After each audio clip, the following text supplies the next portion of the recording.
Hi there, I hope you're good. Continuing with our Shadow Work in Politics series, today's topic is Politics with Friends Part 1. Connecting on Common Views.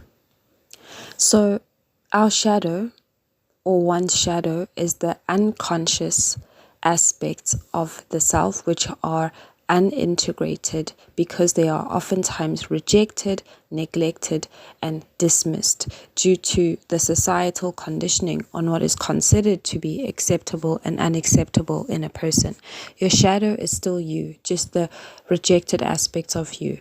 Your shadow is not bad. Your shadow is just unintegrated by you.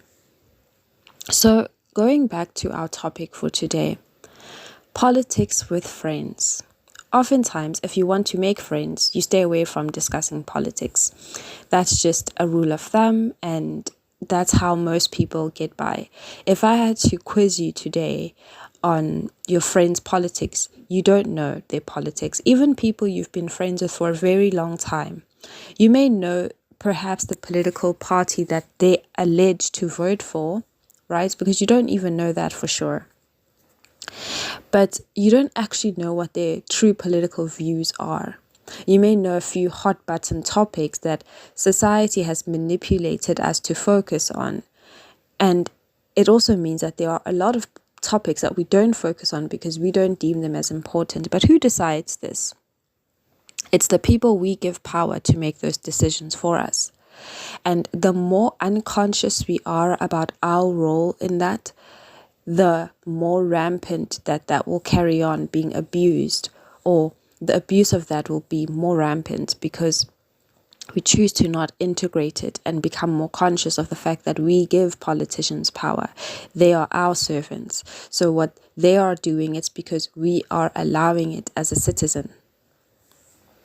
So politics with friends, connecting on common views. The reason that most people don't discuss politics with their friends is because they want to keep the friendship, and politics can be very divisive and contentious and creates a lot of tense conversations amongst people. So it's much easier to discuss Arsenal and Manchester United than it is to discuss the DA versus the EFF or the Democrats versus the Republicans. These are much easier topics to discuss when it comes to like sports or recreational things as opposed to politics. But the opportunity when it comes to having political discussions with your friends is that you actually get to connect on common views as opposed to seeing what divides us, which is exactly how politicians gain our power, is because we are divided. And what divides us is our unconscious fear. And they take that fear, marinate it in our ignorance, and then use it to obtain power from us that they then use to profit themselves. But all of this happens because we allow this as people. Because when we are with our friends, we don't discuss politics. So where it matters most, the people who will influence your choices, you don't discuss their views on the country you live in. You could be sitting next to someone you think is a friend, and they don't think that you are a person or a people group that should have a vote. And yet you call that person your friend.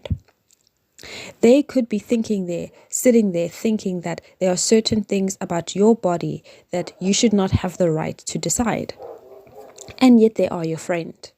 So connecting on common views becomes very important in politics, because you'll probably find that as much as, yes, there are topics that you strongly disagree on with your friends, and that is the basis on which you vote differently. But there are plenty of political topics that you will agree upon.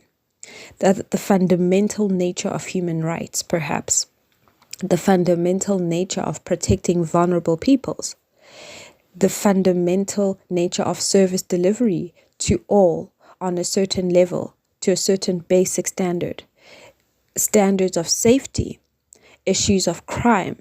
There are many issues that you will connect on with friends politically and find true agreement on. Now, when you create the habit of connecting on common views with your friends, it becomes much easier to then get into the habit of discussing politics. Why is this important? It does two things.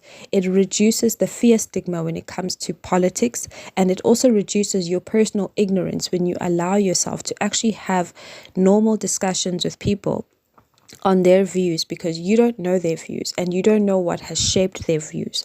But when you allow yourself the chance to understand them, because they're your friends, they're not your opposition, they're not your debate opposition, they are someone that you are close to and that you have a positive affinity towards, so you are more willing to accept their views, and therefore you can connect on common views when you have political discussions with your friends.